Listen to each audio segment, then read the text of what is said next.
Today is a big day. I am somewhat more organized, but not really. I have a lot to share with you, so I hope you hang in there. Thank you for stopping by, whether you're new or a returning person who absolutely needs to see the dog and pony show here. It is a nicer day today. You know, we woke up this week to 9 degrees, crystal clear skies, which makes it absolutely biting cold. But today is, I think we're in the high 30s. You know, the mountains are somewhat dusted with snow now.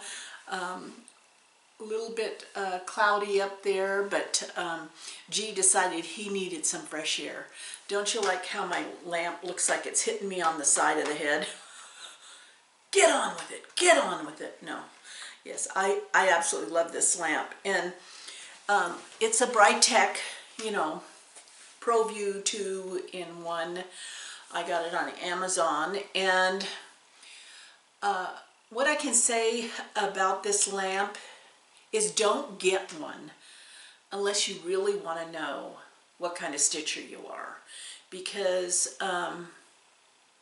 you know, I was always telling my friends that I only need the magnifier for, you know, linen that's above 32 count, but all the rest of the stuff I just need a good light.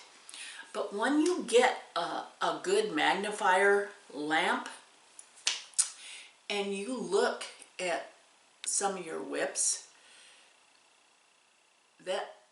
that's just an eye-opener to how old you really are and how delusional, because I couldn't believe it. I absolutely couldn't believe it. And so I would say finish up the whips that you've started without a magnifier and don't look at them ever again. And then start fresh with new projects, because sometimes in this world it's just better to be delusional. And I definitely wish I had not looked at my ongoing projects that I did not use the magnifier on. Yes, that is something that you have to decide for yourself. Do you want to be correct, or do you want to be happy? If you want to be correct, get the magnifier. If you want to be happy, stitch in the dark and pass it on. I also wanted to share with you a little bit of a review, because I've gotten to use those rings that I ordered that are like the key rings, and you screw them together, and they're like a little wire. I like these for when I'm kitting something up and I need, this is the floss for my current project that I started. And so I don't need to constantly be opening and closing this. I open and close the plastic bag to get the floss out, because these are somewhat of a booger. And if you have any kind of arthritis or don't eat a lot of spinach so you're not strong, to get these lined up and to screw the two ends together correctly, that was hard for me. So the rings that I have my floss back here on are those ones that you get in the craft store, and they clip together. They're supposed key rings or floss rings, and people have not liked them because they sometimes break.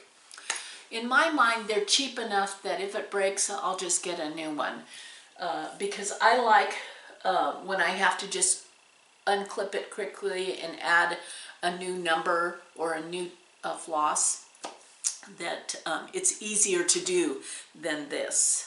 Every time you want to add one baggie because you got a new name or new floss number, to unscrew this is too hard. But I do like these for kitting up projects.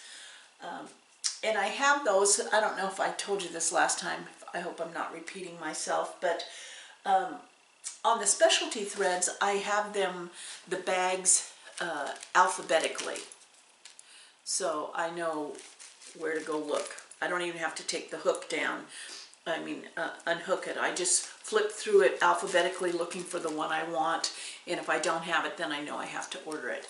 The DMC, I am doing by number. So all the 300s are on one ring, all the 400s are on one ring, and likewise. And I still have a lot of room to hang more on there. So I like that little rack, and it was, with a 50% off coupon, it was like, I think 12 bucks or something.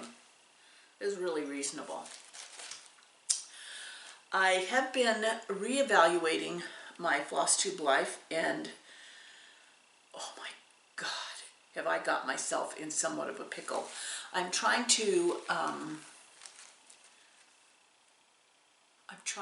not freak myself out, which is really hard to do because sometimes I wake up in the morning and walk in the bathroom, look in the mirror, and I've already freaked myself out for the day. So when it comes to all of you and all of your suggestions, it's like having 100 little floss tube devils on my shoulders going, go look here, go look there. And I love it. That's my problem. You know, there's no one on my shoulder saying, hey, you have enough projects. Empty that wish box off of 1, 2, 3. You don't have to stop at acorns and threads. No, you get done what you have. I have not heard that once. I have not heard that once. And so I have myself in somewhat of a pickle, which I'll get to. But in the meantime, I'm getting somewhat more organized. So I have this lovely fabric covered book. It was made for me by Angela down under in New Zealand, and I just love that she put that ribbon on it that says hope you like it.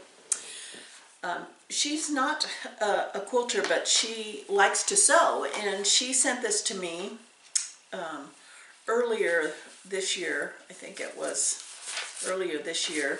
And the problem I have is when I really love something, I don't use it. I like keep it in a special place. I don't know, for maybe someday when there's no floss left in the world or no quilting left in the world, I can go and have my secret hoard of my favorite things. I'm starting to realize at my age that I need to just be using all of that stuff. And so what if I wear it out? And so what, you know, if there isn't any more? I would have had the joy of actually using it. So I dug my journal out. And she made it so I could keep replacing the journal if I fill it up. And I've decided that it's going to be my floss tube notebook. In terms of, I keep forgetting all the things I want to share with you because I don't have it written down.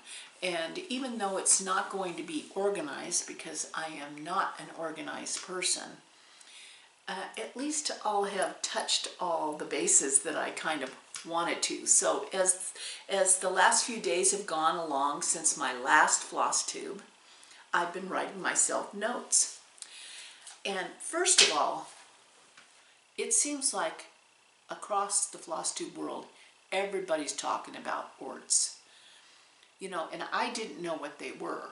And so there's lots of floss tubes that are explaining orts. And I don't know, when I say the word orts, it brings up the movie Shrek, like Ort should be a character in that movie Shrek. And it's a weird word, ort. And then a lot of people do different things with those orts. They stuff pillows with them. Oh, and just so you know, if you don't know what they are, excuse me, they are like when you're cross-stitching away or you're embroidering or hand quilting, when you get to, you know, you're almost to the end, and so you got to tie it off, and you cut that little bit of floss off, and you throw it down. That little throwaway piece is an ort. Yeah. Yeah. I think someone's last name was Ort, and they decided to make Ort be a word that is for something pretty or something. I don't know. But, so people use those orts, like they save them up, they'll put them in a jar, or they, now I saw several Floss Tubers talking about orts in Christmas ornaments, like you could go buy those clear plastic balls and you stuff them with orts. God, that sounds kind of disgusting actually. But you stuff them with orts and then you hang it on the tree, or you save it for a year.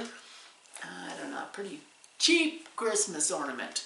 Yeah, maybe you could write your children's name on the outside and say, here's your Christmas 2019 ornament filled with orts. But I decided that I would show you what my ort container is. This is my ort container. Yeah, it sits right behind my chair, and there's all kinds of orts in here. You know, all kinds of orts. Yeah. The one good thing about orts in the floss tube world is they don't smell. Yeah. So there we go. We're moving on from the orts now. I've been having the most amazing week, and part of it is that my schedule kind of has, for about a week and a half now, has been very quiet in terms of its normal cadence. And so I've had a lot of time at home, which isn't a norm. And so I've been up in my beehive quilting, doing quilt roadie videos. I've been stitching here in the TV room. And yeah, it's been like a very, very sweet week. And because of that, I have been watching Floss Tubes, although I still haven't convinced G that he needs to watch some of them in the evening on the television. I still haven't gotten him to do that yet.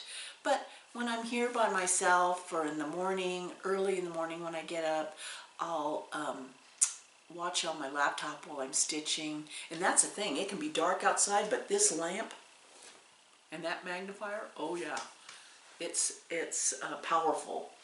And so I have been enjoying a lot of Floss Tubes. Now naturally, I am going to be totally addicted to my regular girlfriends. There's just some people that totally inspire you. And so in the description below, I will list the Floss Tubes that I have watched this week. It's too long a list to spend time on the video telling you. But what I did want to do is mention one new, each time I do a video, I'll mention one new Floss Tube that I've never seen before, so that you can check them out and see if it's something that you would like. And this was a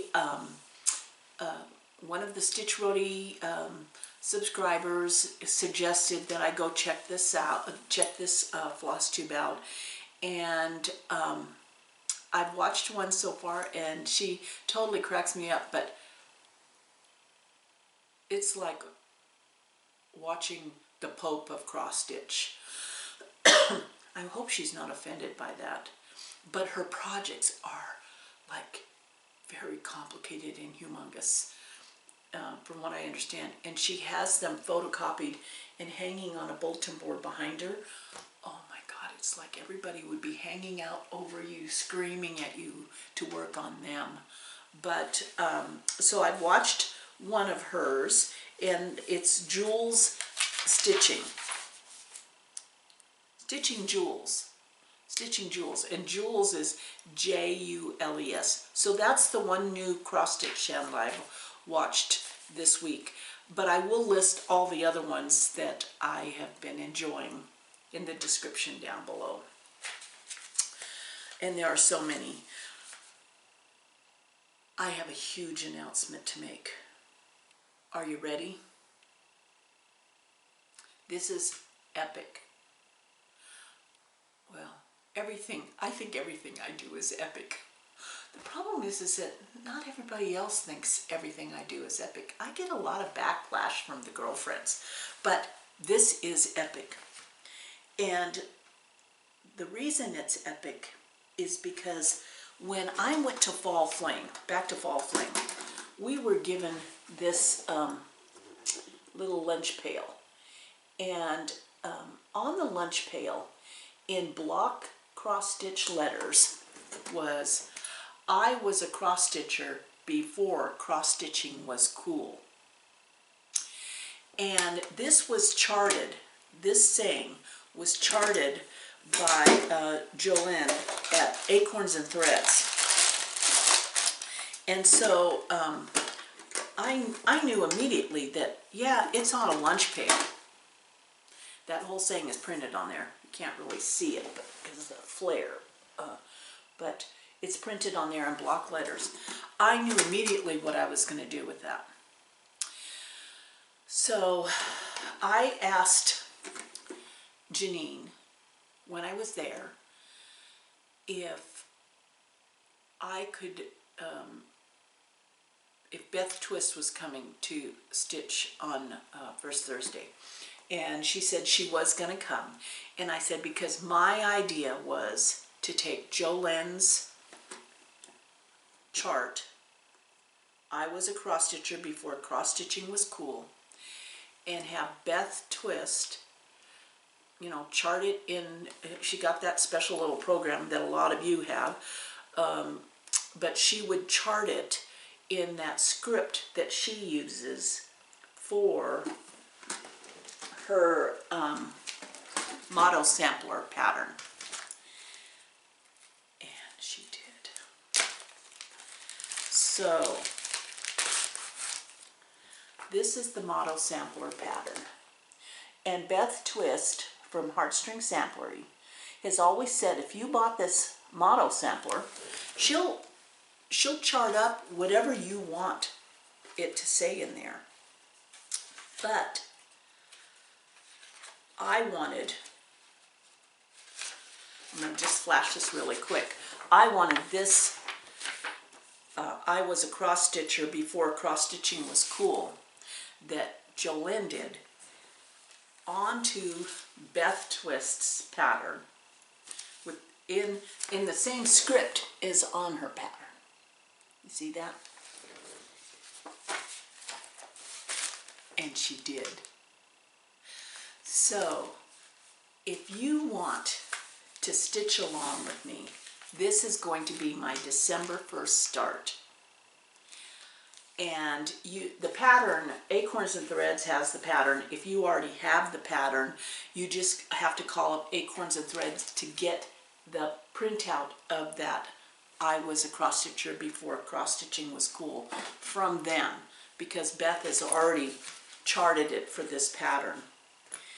And I'm going to do a sew along.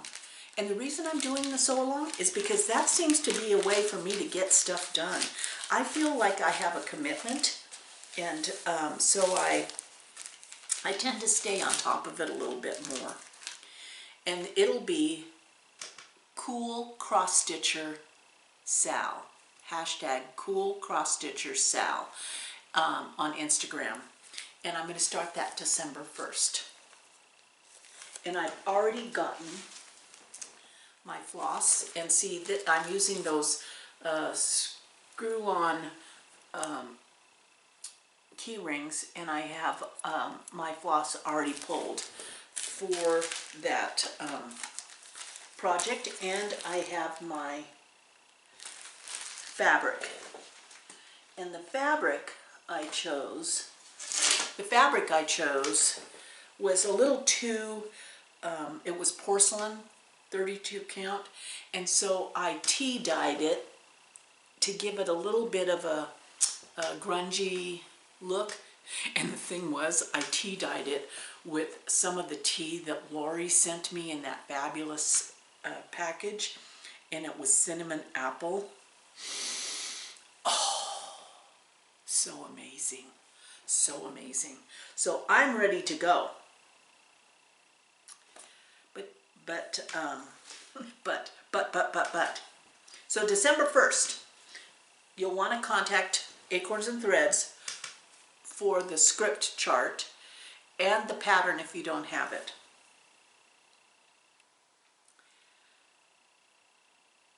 Then something extraordinary happened. I have all these project bags, but I thought, now this is, let me just apologize up front. This video is going to go a little bit long because it's a little bit overwhelming what I've done. So when I got that floss together and that project, I knew it was going to go on an 11-inch Q-snap. But I didn't have a project bag that would fit an 11-inch Q-snap in it. So I told myself, you need to get off your floss and make yourself one.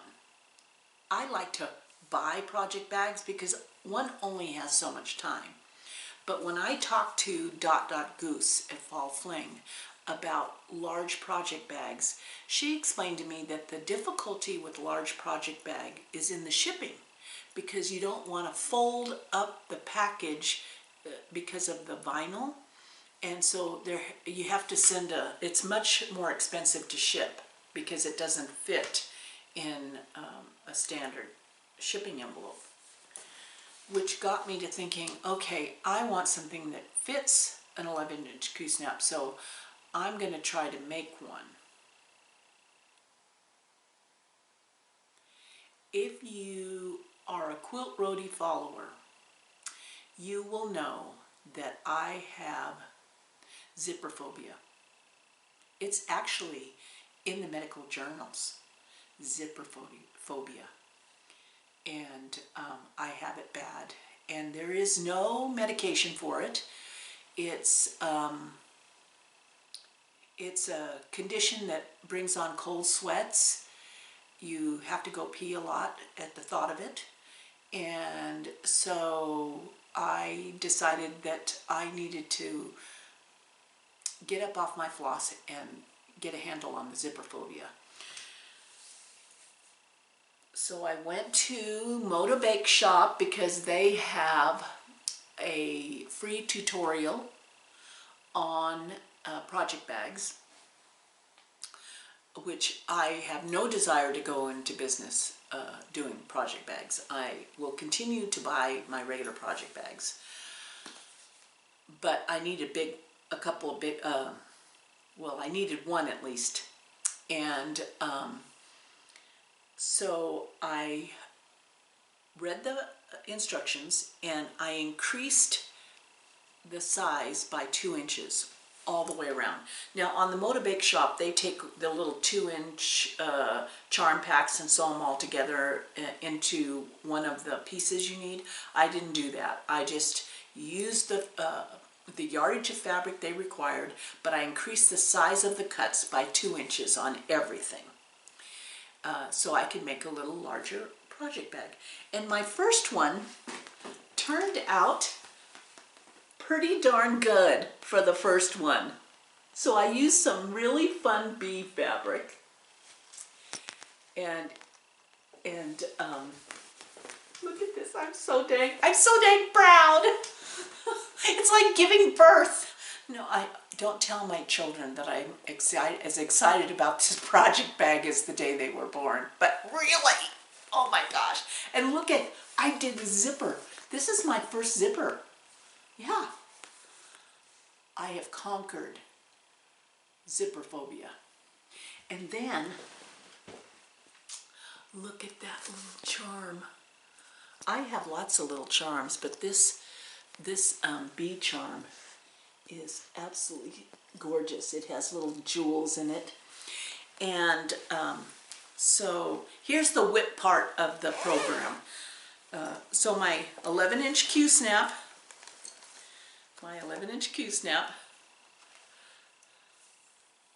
fit right in there.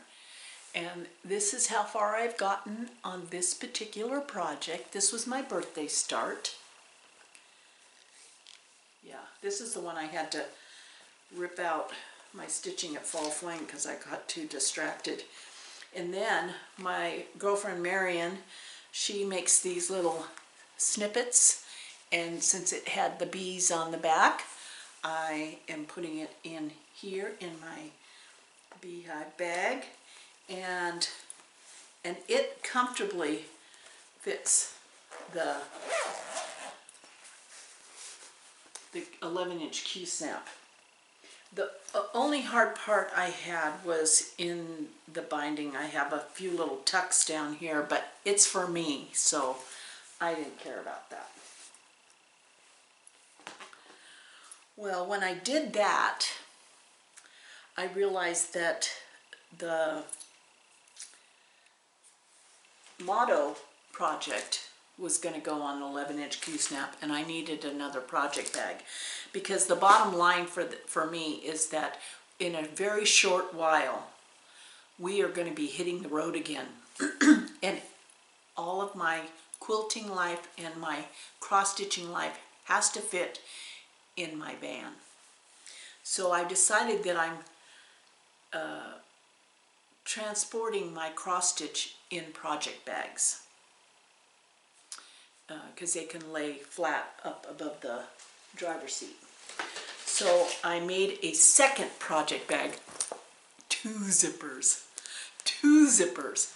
I no longer have zipper fear, but I do have to admit this. When I went to put the zipper in, I had no clue. I knew there was a zipper foot someplace, but I had no idea what it looked like.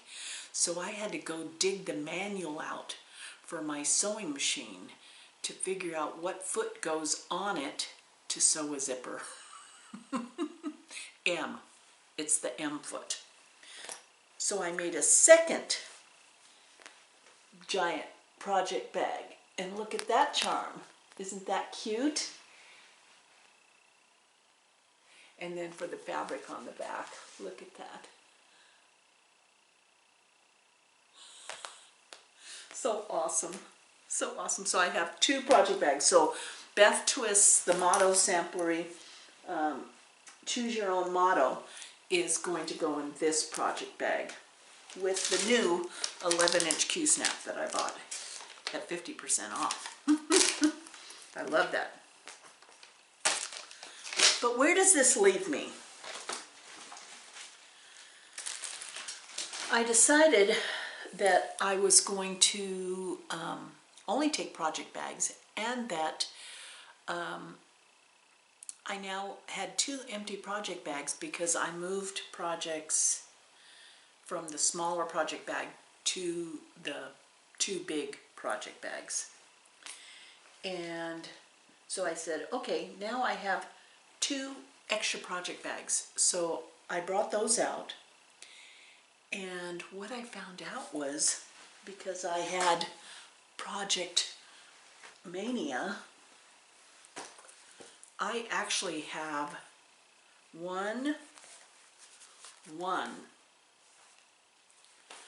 two Dot Goose, 3 Lost in Floss, 4, 5, this is, Lori sent me this, and bags by Wendi that I bought at Acorns and Thread. So now I have to pick 1, 2, 3, 4, 5 new projects to fill these bags up to take with me when we travel through the Southwest. How many whips do you have? Which made me go one step further. How many whips do I have? So I have my birthday start. You already saw that. That's that Harvest Blessing by Stony Creek. 1. I have my trees and by Renato Perlin, La Foresta.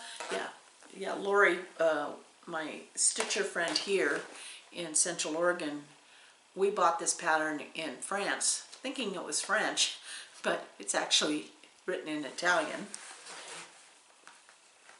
I think I'll unroll this so you can get the full idea. Now, I have not finished, completely finished 2 pages.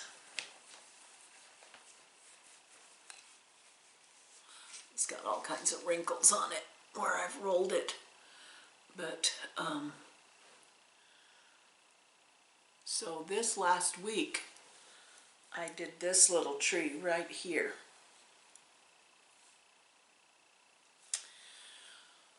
Yeah, this is going to be, yeah, that's not quite. There's another whole tree here for the end of page 2, and then I have 2 more pages. Yep, it's going to be gorgeous when it's done, but let me tell you,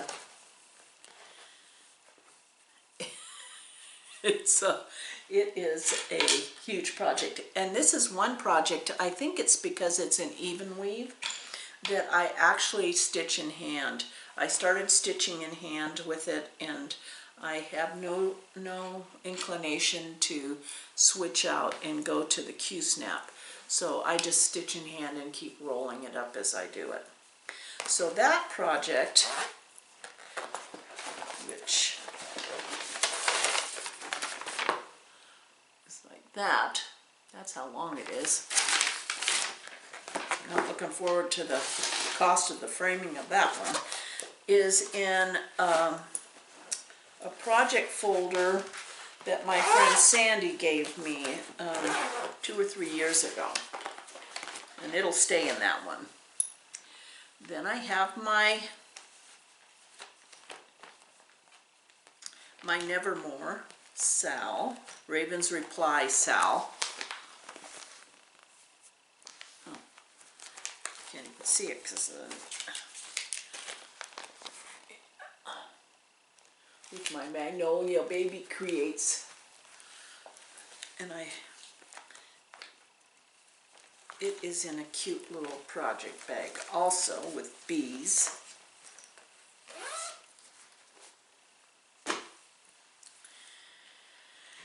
And here I have, in this project bag that was a gift from a friend, the Frosty Forest, and I'm working on that one right now.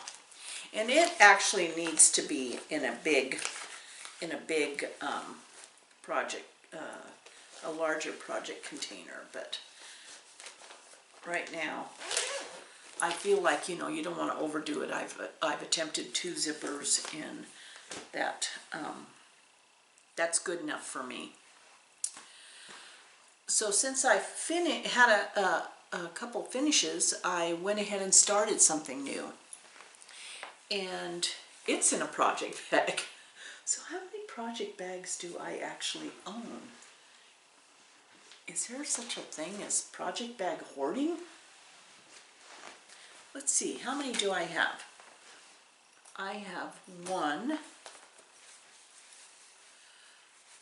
2, 3, 4, 5, 6, 7, 8, 9, 10, 11. I have 11 project bags and then my 1 folder. So I cannot have any more than 12 whips going on.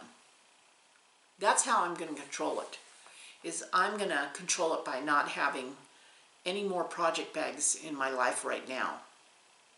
But I really do love them. And oh, they are so darn cute. And it's so nice to have it all organized. So since I emptied a project bag, I filled it back up with this Little House needlework.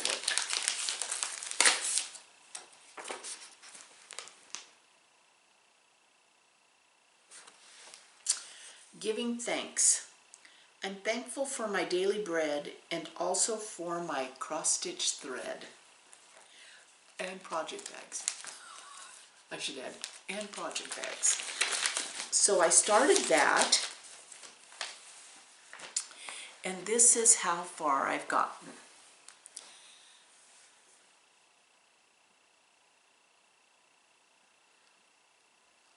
Isn't that cute? You can tell by the way I cross stitch that I'm all over the board. You know, I first have to do my outside edge just because I have to know my parameters. This is the thing. This is how bad when you don't know what you're doing, it's like a free-for-all.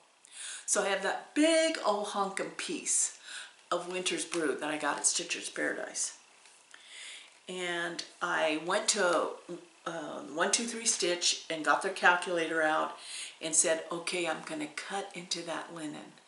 But because I'm so damn cheap about that linen that I bought, and that one of my grandchildren will not be able to go to college for the money I've spent on that linen, I thought I should be frugal with it. So I cut it thinking that I could do the chart and the free thing all in one piece. And it's a good thing I'm going to be framing this, because if you look at this, I barely have 1.5 inches, maybe, on either side. You know, it's a big piece of linen, but could I give up an extra inch or 2? I know you're supposed to have like 2 or 3 inches on either side, but I was like, no, I'm not doing it. You can't make me. So, and then why I was thinking I would be able to stitch the freebie pattern and the regular pattern all at the same time, like, you know, just continue down below with the color when I was working on color, when it had to be all folded up in the Q-snap. Yeah, well, that's how that happened. So, but I love the pattern and I'm having fun with the stitch. So let's see where we are now. We are, let's see. We are at the fully finished area of the program. And that takes me back to the Magnifier. I did finish, this is so cute, I finished Michelle Bendy Stitches trimming the tree, and I put it on this little easel thing. And I left the tree like the Charlie Brown tree, because when I got done stitching that part of the tree, I thought, I hope you're not offended, Michelle, but I thought, oh, it looks like a Charlie Brown tree, so I'm not going to put the other green behind it. So I left it like that. And then,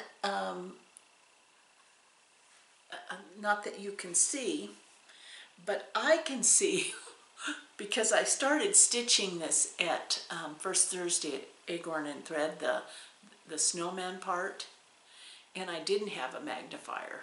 So when I came home and had the magnifier, I realized how off the stitching was from the pattern. But I kept stitching because I said, I'm going to call these specialty stitches. These are specialty stitches to make that snowman look like not flat white, but like there's a little bit of wavy to them. You probably can't even see that. So I've done some specialty stitches all by myself. And then I got a little bit of the trim and I hand sewed it on around the edge with just a needle and thread. I whip stitched it down. So that turned out really cute. And my other final finish, I am in love with. I hope I'm not boring you too much. So remember this wooden box that I bought at, it was like a secondhand antique store. It was like 20 bucks and it was, you know, there's slots in there. G cleaned it all up for me. Well, look what I did to the top.